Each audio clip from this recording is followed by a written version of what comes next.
I don't know about you, but I often find that I enjoy origin stories. I like finding out where big figures or fantastic figures came from. So we're talking about that in today's video.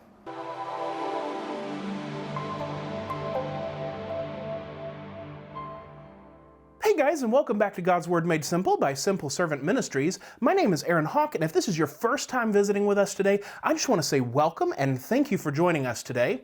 God's Word Made Simple is an online discipleship ministry dedicated to taking God's Word and making it simple.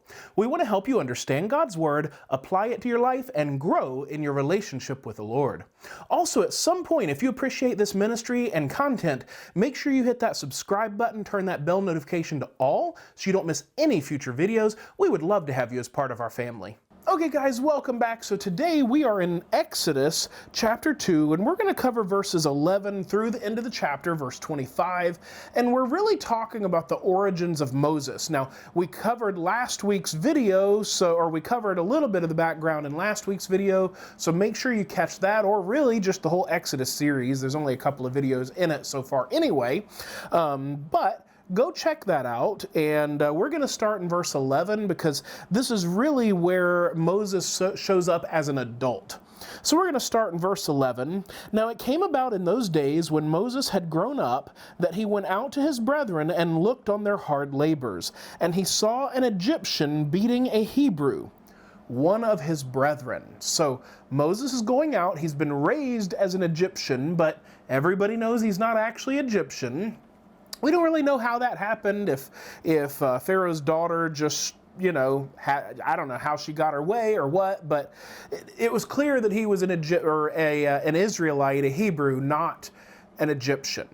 So he goes out, he's observing, and he sees his brethren. It says he went out to his brethren and looked on their hard labors. So he's a young adult at this point.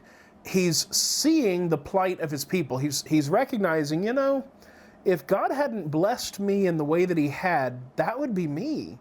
And he's also identifying with his people at this point. So he's really struggling. He obviously went out to observe them, and specifically because they are of the same nation. Ultimately, we know the descendants of Abraham. If you didn't catch it, catch my Genesis series, and it's a long series, but it's a good series, or at least I think so.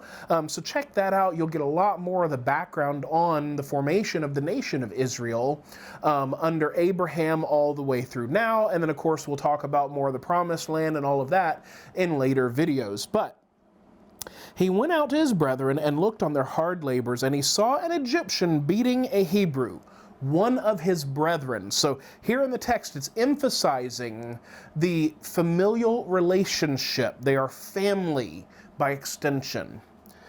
Verse 12, so he looked this way and that. He kind of does the, anybody watching? Okay, now go. Right? He looked this way and that, and when he saw there was no one around, he struck down the Egyptian and hid him in the sand. So he didn't interrupt the beating. He waited until this person was completely alone and exacted revenge on him on behalf of his brethren, the Hebrews. Okay? And that'll become more evident in a minute, because just reading this the first time or two, it's natural to think like he broke up the fight, killed the guy, and then hid him. But in verse 13, it's clear that that was not the case, because verse 13 says, he went out the next day. Okay? He went out the next day, and behold, two Hebrews were fighting with each other. And he said to the offender, why are you striking your companion? And then continuing into verse 14, but he said, so the guy that was in a fight, that was the instigator of the fight, that's who Moses was calling out here. The guy replies, he said, who made you a prince or a judge over us? Now, picture this, right? There's someone from your nation in an elevated position wandering around observing you, and now calling you out for fighting. Like, it's like, who are you, dude? You're not down here in the pits with us. You're not a slave. You should be, because you're a Hebrew just like I am, but you're not down here. So don't you come from your ivory tower and tell me how to do my job, right? Kind of like in the corporate world where corporate shows up and somebody's just trying to get by on their daily job, and the person from corporate has no clue how the job actually works, and then they try to tell them what to do. Or, you could also make some analogies in ministry where people try to tell pastors how to do their jobs. Now, there should be accountability, don't get me wrong, but yeah, right? When somebody that doesn't have a clue how to do your job, or doesn't have a clue who you are or what you've been through, tries to tell you your business, that's offensive. Moses was well-intentioned, but didn't go so well. So verse 14, but he said, the offender guy, who made you a prince or a judge over us? Are you intending to kill me as you did the Egyptian? A little blackmail there, or at least a threat, right? It's like, yeah, you weren't so secret. I know what you did. And don't think for a second that Moses would have gotten away with that, right? For any Hebrew to kill an Egyptian was punishable by death. So not cool, and the guy knows it, and he's holding it over Moses' head now. Are you intending to kill me as you killed the Egyptian? So Moses thought no one knew, no one saw, and yet someone did. And by the way, the New Testament says, I'll put the reference here, the New Testament says everything done in the darkness becomes evident and broadcast in the light. I'm paraphrasing, we'll put the actual reference there. Then Moses was afraid and said, surely the matter has become known. Well, yeah, you think? So then we go in verse 15. When Pharaoh heard of this matter, he tried to kill Moses.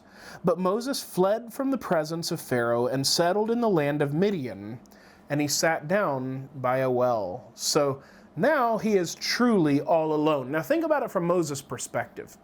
He was already pretty lonely, right? He's living in the palace, presumably, right, with Pharaoh's daughter. So he's sort of treated like royalty, and yet no one from the Egyptian class is really going to accept him. And yet his brethren, the Hebrews, clearly are not going to accept him because he's in that position and they're in this position. So he's a man without a country, as the old saying goes, right?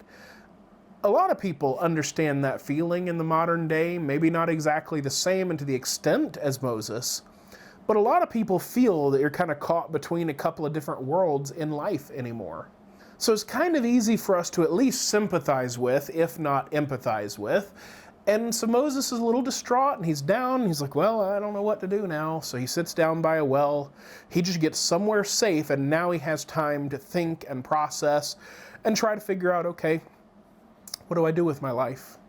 I know I said we'd go through the end of the chapter, but I think that's good for today's video because 15 through the end of the chapter, I think it'd be better to do that in a separate video. So we'll do that one next week.